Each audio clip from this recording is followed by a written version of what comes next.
Hello everyone, मैं हूं आस्था। Welcome करती हूं आप सभी का अपने YouTube channel government job genuine notification. आज का जो टॉपिक है वो आप सभी के कमेंट्स जो आ रहे थे, एनएसपी यानी नेशनल स्कॉलरशिप जो स्कीम है या स्कॉलरशिप जो मिलती है, इसकी एलिजिबिलिटी कंडीशंस को लेकर के कौन कौन स्टूडेंट्स हैं जो इसके लिए एलिजिबिलिटी रखते हैं। तो एनएसपी के बारे में वैसे मैंने एक वीडियो अपलोड किया है। अगर आप एनएसपी के बारे में नहीं जानते हैं देन उस वीडियो का लिंक आपको आई बटन पर मिलेगा, उसको विजिट कीजिएगा, जिसमें आपको एनएसपी से रिलेटेड सारी इंफॉर्मेशन मिल जाएगी। इसके अलावा एलिजिबिलिटी कंडीशन को लेकर के आप सभी के जो कमेंट्स थे, आज हम इस वीडियो में इसकी एलिजिबिलिटी कंडीशंस को ही जानेंगे, समझेंगे कि कौन ये नेशनल जो स्कॉलरशिप है ये किसके लिए है, कौन इसके लिए एलिजिबिलिटी रखता है। तो सबसे पहले हम ब्रीफली जान लेते हैं नेशनल स्कॉलरशिप पोर्टल क्या है। नेशनल स्कॉलरशिप पोर्टल, जिसको कि एनएसपी कहते हैं, ये इलेक्ट्रॉनिक्स एंड सूचना प्रौद्योगिकी मंत्रालय और भारत सरकार द्वारा शुरू किए गए सबसे प्रमुख स्कॉलरशिप पोर्टलों में से एक है। एंड ये एससी, एसटी, ओबीसी, अल्पसंख्यक और सामान्य श्रेणी के कैंडिडेट को स्कॉलरशिप यहाँ पर दी जाती है, या स्कॉलरशिप जो स्कीम्स होती हैं वो यहाँ पर आप देख सकते हैं या मिल सकती हैं। तो आप सभी के जो क्वेश्चंस थे, कुछ क्वेश्चंस थे जो कैटेगरी को लेकर के थे कि क्या मैं जनरल कैंडिडेट हूँ, मैं यहाँ पर एलिजिबिलिटी रखता हूँ स्कॉलरशिप के लिए।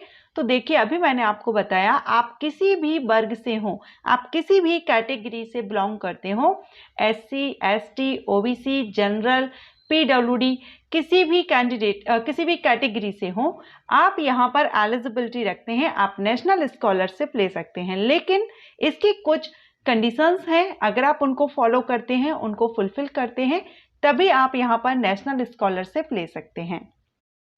अब देखिए, इसमें जो स्कॉलरशिप मिलती है वो अलग अलग वर्ग में मिलती है, जैसे कि प्री मैट्रिक यानी 10th के पहले के जो क्लास हैं उनके लिए, पोस्ट मैट्रिक मींस 10th के बाद की जो क्लासेस हैं, इसका मतलब क्लास फर्स्ट से लेकर के आपकी पूरी स्कूलिंग के जो जिस भी क्लास में आप पढ़ रहे हैं, आप इस स्कॉलरशिप के लिए ले सकते हैं।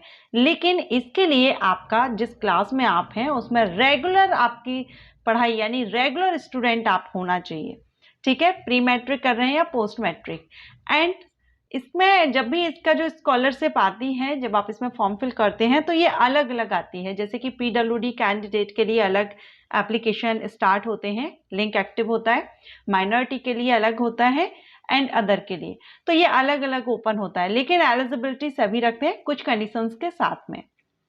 सबसे पहला तो ये है कि आप एक इंडियन सिटीजन होना चाहिए, आप भारतीय नागरिक होना चाहिए। सेकंड, आप जिस क्लास में आप स्टडी कर रहे हैं वो रेगुलर स्टडी यानी रेगुलर आप एक स्टूडेंट हैं, तो ही आप इसके लिए एलिजिबिलिटी रखते हैं। एंड थर्ड, कि आपके जो पेरेंटल इनकम है यानी आपके जो पेरेंट्स की इनकम है, एनुअल इनकम, साल भर की जो इनकम है, वो आपकी पारिवारिक जो इनकम रहती है, ये आपकी 1 लाख, कुछ कंडीशंस में 1 लाख रखी गई है और कुछ में 2.5 लाख तक का रखा गया है। पोस्ट मैट्रिक में 2.5 लाख तक का रखा गया है कि 2.5 लाख से पीडब्ल्यूडी जो कैंडिडेट हैं उनके लिए 2.5 लाख से ज़्यादा पेरेंटल इनकम नहीं होना चाहिए पर एनम। इसी तरह से 1 लाख का भी रखा गया है कुछ कंडीशंस में, जैसे कि जो ईडब्ल्यूएस कैंडिडेट हैं, इकोनॉमिक वीकर जो कैंडिडेट हैं उनके लिए। तो जो आर्थिक रूप से कमजोर वर्ग हैं उनके लिए भी है। यानी यहाँ पर आपका जो मेन क्वेश्चन आ रहा था कि किस कैटेगरी के लिए ये स्कॉलरशिप है, तो सभी के लिए, आप किसी भी कैटेगरी से बिलोंग करते हो, बस इसकी जो रिक्वायरमेंट है आप उसको फुलफिल कर रहे हो। जैसा कि मैंने यहाँ पर 3 आपको बेसिक से जो रिक्वायरमेंट है वो आपको बताया, regular class, Indian citizen and parental income, ये आपकी यहाँ पर है, आप इनको फुलफिल कर रहे हैं, देन आप इसके लिए एलिजिबिलिटी रखते हैं, आप इसके लिए पात्र होते हैं।